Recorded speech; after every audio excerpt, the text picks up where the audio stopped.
और देहरादून में आज से उत्तराखंड ग्लोबल इन्वेस्टर समिट की शुरुआत हो रही है। प्रधानमंत्री मोदी आज सुबह करीब 10:30 बजे के आसपास उत्तराखंड ग्लोबल इन्वेस्टर समिट 2023 का शुभारंभ करने वाले हैं।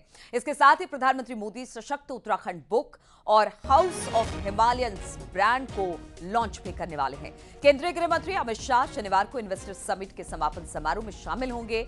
इस समिट में देश विदेश के उद्योगपति और राजदूत भी हिस्सा लेंगे। तो तैयारी पूरी कर ली गई है। 10:30 बजे प्रधानमंत्री इसका उद्घाटन करने वाले हैं। अगर इस इन्वेस्टर समिट की बात की जाए, ग्लोबल इन्वेस्टर समिट की, तो उत्तराखंड के लिहाज से बेहद महत्वपूर्ण है। व्यापार के आने की संभावना यहां पर जताई जा रही है। अलग अलग देशों में जिस तरह से हमने देखा कि क्या मुख्यमंत्री और क्या जो तमाम कैबिनेट के मंत्री थे वो भी वहां पर पहुंचे हुए थे, सबने अपनी अपनी तरीके से उत्तराखंड में इन्वेस्ट लाने की बात की और कई MOU भी साइन किए गए।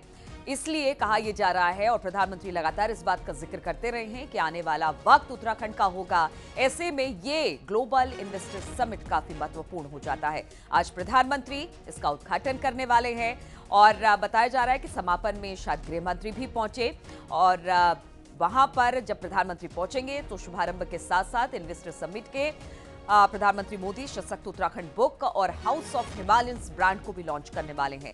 केंद्रीय गृह मंत्री अमित शाह शनिवार को इन्वेस्टर समिट के समापन समारोह में मौजूद होंगे। इस समिट में देश विदेश के उद्योगपति और राजदूत भाग लेंगे और इससे उत्तराखंड में किस तरह से आगे भविष्य में किस तरह की संभावनाएं हैं इस निवेश के महाकुंभ में, ये पता चलेगा।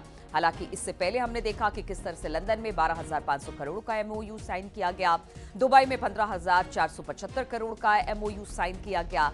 वहीं पर अगर दिल्ली की बात की जाए तो यहां भी मुख्यमंत्री पहुंचे थे। 26,575 करोड़ का MOU साइन किया गया है। जब चेन्नई पहुंचे तो यहां पर भी 10,150 करोड़ का MOU साइन किया गया।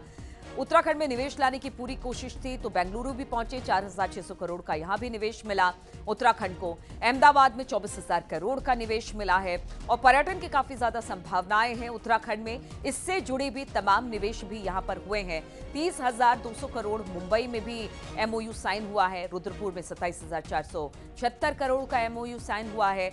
रुद्रपुर के बाद हरिद्वार की बात की जाए तो 37,820 करोड़ का MOU यहां पर भी साइन किया गया।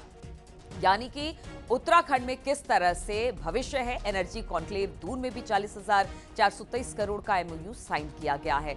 तो भविष्य की संभावनाओं को ध्यान में रखते हुए उद्योगपति यहां पर पहुंचेंगे, निवेश करेंगे। उत्तराखंड के लिहाज से यहां रोजी रोजगार बढ़ेगा, युवाओं को रोजगार मिलेगा और पर्यटन के लिहाज से भी यहां पर काफी ज्यादा संभावनाएं दिखती हैं। इसीलिए सबसे ज्यादा इन्वेस्टर यहां पर इन्वेस्ट करने के लिए काफी ज्यादा उत्साहित भी नजर आते हैं। तो उत्तराखंड ग्लोबल समिट 2023 का आज आगाज होने वाला है। 2 दिन तक ये चलेगा, यानी कि 8 और 9 को। और बताया यह जा रहा है कि उत्तराखंड ग्लोबल इन्वेस्टर समिट 2023 का शुभारंभ प्रधानमंत्री पहुंचेंगे यहां पर करीब 10:30 बजे जब इसका शुभारंभ किया जाएगा। इसके साथ ही प्रधानमंत्री मोदी सशक्त उत्तराखंड बुक और हाउस ऑफ हिमालयन ब्रांड को भी लॉन्च करने वाले हैं।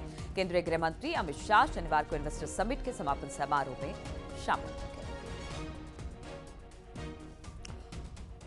और इसी पर बातचीत करने के लिए देहरादून से हमारे साथ सुनील नवप्रभात जुड़ गए हैं।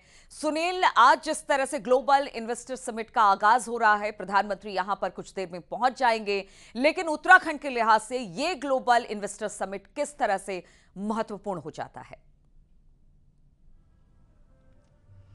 देखिए, ग्लोबल इन्वेस्टर समिट का यहाँ पर भव्य तरीके से आगाज होने वाला है। आप एक झलकी तैयारियों की देखिए। पूरा जो कैंपस है उसको इसी तरह से खूबसूरत ढंग से यहाँ पर सजाया गया है। सुरक्षा व्यवस्था के पुख्ता इंतजाम किए गए हैं। आप देख रहे हैं कि चप्पे चप्पे पर यहाँ पर पुलिस लगी हुई है। करीब 650 के आसपास पुलिस के जवान यहाँ पर तैनात किए गए हैं। इसके अलावा 4 प्लाटून PSC भी यहाँ पर तैनात की गई है।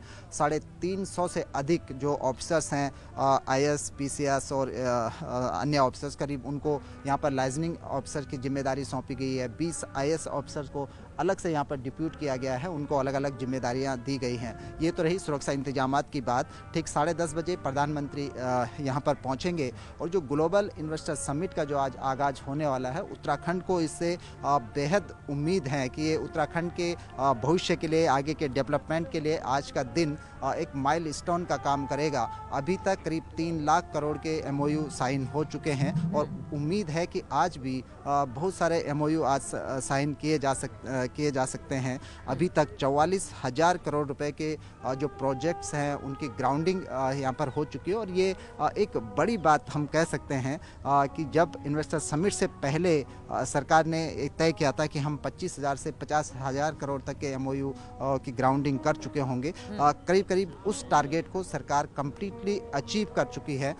टोटल टारगेट का करीब 18% हम कह सकते हैं कि सरकार ने अचीव किया है और आज प्रधानमंत्री नरेंद्र मोदी जहां ग्लोबल इन्वेस्टर समिट का यहां पर इनॉग्रेशन करेंगे, उद्घाटन करेंगे, उसके साथ साथ जो 44,000 करोड़ के जो प्रोजेक्ट हैं उनकी ग्राउंडिंग का भी आज प्रधानमंत्री शुभारंभ करने जा रहे हैं। तो हम कह सकते हैं कि एक शानदार, जोरदार, जबरदस्त शुरुआत आज यहां से होने जा रही है उत्तराखंड के भविष्य के लिए, एक सशक्त उत्तराखंड के लिए। प्रधानमंत्री नरेंद्र मोदी ने कहा था केदारनाथ में कि जो सदी का तीसरा दशक उत्तराखंड का होगा और मुख्यमंत्री पुष्कर सिंह धामी ने इसी बात को इसी लीक पर चलते हुए ये बार बार कहा है कि 2025 में जब उत्तराखंड 25 साल का होगा तो उत्तराखंड एक सशक्त उत्तराखंड होगा, देश के सर्वांगीण विकसित राज्यों में एक उत्तराखंड होगा। और उसी दिशा में इसको आज के ग्लोबल इन्वेस्टर समिट को एक माइलस्टोन के तौर पर देखा जा रहा है कि यहाँ पर अगर अधिक से अधिक संख्या में उद्योग आते हैं तो राज्य की इकोनॉमी में बूम आएगा और राज्य एक